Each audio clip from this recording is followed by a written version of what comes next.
everyone, and welcome back to my YouTube channel with another useful and informative video. So guys, in this video I'm going to show you how can you fix the location of these AirPods can be seen by the owner. If you were given or purchased these AirPods, contact the previous owner and ask them to remove AirPods from Find My.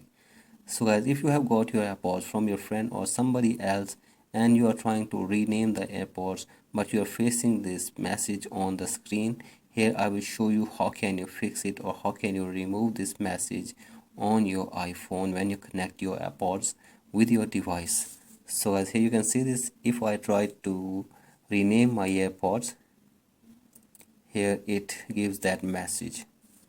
So guys, here you can see this, it is giving this message again and again whenever I try to change the name for my AirPods.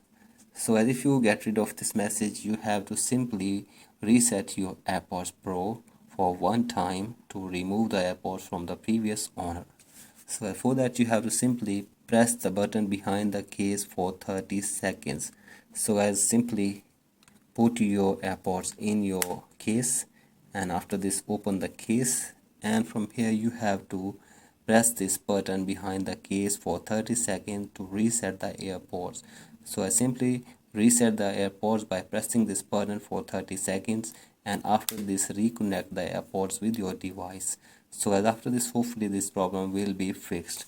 So that's it for today's video. Hope this video helps you. Please like and subscribe to my YouTube channel as well. Thank you.